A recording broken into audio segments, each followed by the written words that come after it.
your phone charged. A girl named Marissa came home from school at around 3 p.m. She walked in the door and told her mom that some random number kept calling her all day. Her mom told her the person may have the wrong number and just to ignore it. Marissa said okay and begins to do her homework. A couple hours later, she receives a phone call from the same number. Marissa answers it this time and says, "Hello?" The man then says, "We finally found you. Don't worry, bunny." Marissa begins to panic and tells her mom what just happened. Her mom's face goes blank and says, "What did the man just call you?" Marissa says, "He called me bunny." Her mom yells and says, "Grab your stuff, we need to leave." Marissa, confused, packs her things and gets into the red car. Her mom begins driving fast and turns on the radio. The radio says, "The baby named Marissa who was kidnapped in the hospital 10 years ago has been found and police are searching for a red car." Marissa looks at the woman and says, "Who are you?" The woman looks back and says, "You can call me mom." This just might be the craziest spring break story you've ever heard. Me and 14 of my friends decided to go to Cabo for spring break when we were in college. We rented an Airbnb and thought everything was going to be so much fun. But on the first night, there was already a couple of my friends that were too tired to go out, so we just decided to split up.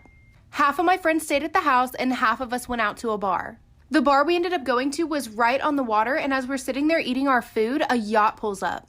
And I don't mean like a small yacht, I mean like a huge party yacht.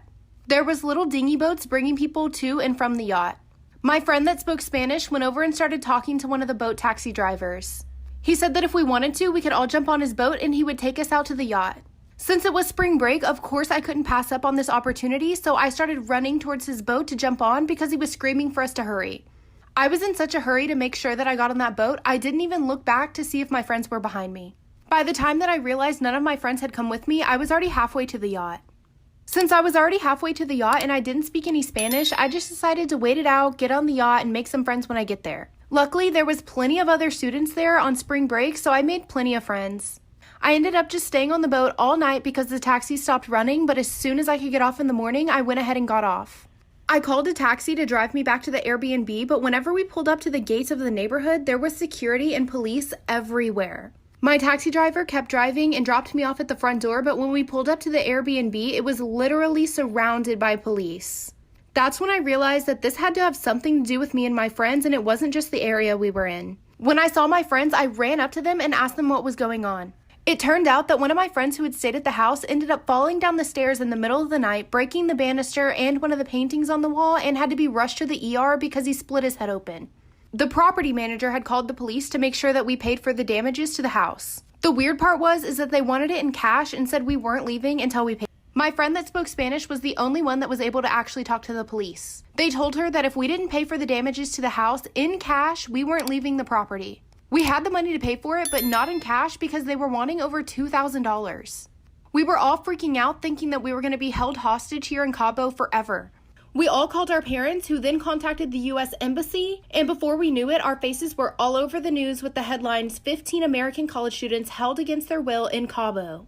At the moment, there was nothing we could do, so we just decided to go back in the house and sit down and wait. I guess the property manager had also ended up calling a maid service to help clean up the damage done inside the house. Whenever the maids got there, we explained to them what was going on and that we were absolutely terrified. Luckily, they had already seen the news, and so they were willing to help us. They moved all their cleaning supplies into the house and backed their van into the garage. They explained to my friend that if we all got in the van, they would drive us to a nearby hotel where we could stay the rest of the trip. The police were guarding the front door, but we all snuck around them and ended up getting out. We did have to stay in a gross hotel for about a week, though. Storytime of how my best friend got so weirdly obsessed with me that she even plotted to kill my boyfriend. So at the time, me and this girl, let's just call her Olivia, had only been friends for about 2 years.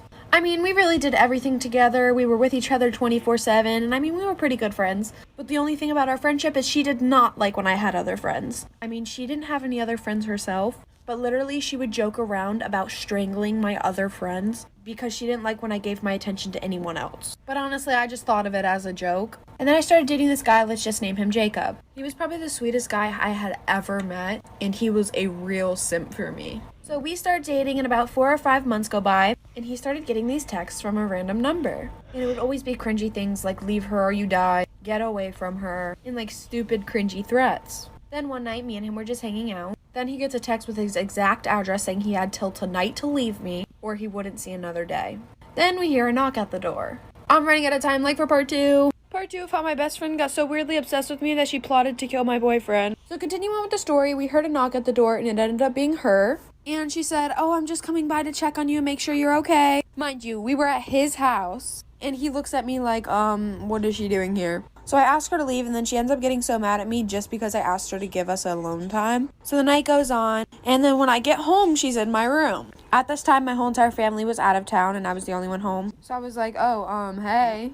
It was literally just like a normal night, and then I go to shower, and when I get back out of the shower, she's gone. And then my boyfriend calls me, and he goes, why is Maddie here? She had like this black mask on, but she's stupid enough to not realize that we know it's her. And I mean, we're being real here. She was my best friend at the time, so of course he's not going to call the police on her.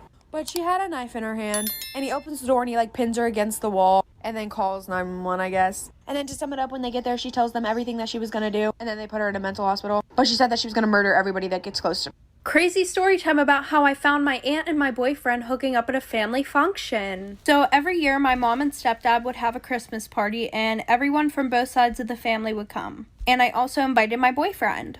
And at this time my boyfriend and I were both juniors in high school. So everybody came to the party and everything was going good. Well, like an hour into the party, all the adults were super drunk. So before we all opened gifts, I decided to help my mom clean up dinner. So while I'm washing the dishes, I look over and my aunt and boyfriend are talking a lot. And she started to get really touchy with him, but I didn't think anything of it because she was super drunk. So after I'm done cleaning up, we all start opening gifts. And my boyfriend goes up to my room to go get his phone off the charger. And after he went upstairs, my aunt was like, oh, I need to go throw up. So about 10 minutes goes past and my boyfriend's still up in the room grabbing his phone, so I went to check on him. And I walk upstairs to see my aunt and my boyfriend laying on my bed making out. Like for part 2. Part 2 to how I caught my aunt and my boyfriend hooking up at a family function. So like I said, they are laying on my bed making out. Doors wide open, they don't even bother to shut the door. And both of their shirts are off. And I think I should just put in here, my aunt is like 28. She's on my stepdad's side. She's really young. So they look up and my aunt's just like drunk as fuck looking at me. And she's like, do you want to join? Like, bitch, what the fuck? So I'm just like shook and I start screaming. Everybody rushes up the stairs and my mom pushes me out of the way and sees my boyfriend and my aunt laying on my bed with their shirts off. So my mom starts screaming at everybody. So my mom calls the cops, says that an adult is touching an underage boy, and she calls his mom, tells her what happened. So my boyfriend and I broke up, so that spread around the whole school, and word got out that they actually started seeing each other. Story time on how my mom threw hot boiling water at my dad. Okay, so boom, my parents been together for 15 years at this point and I was only 14. My parents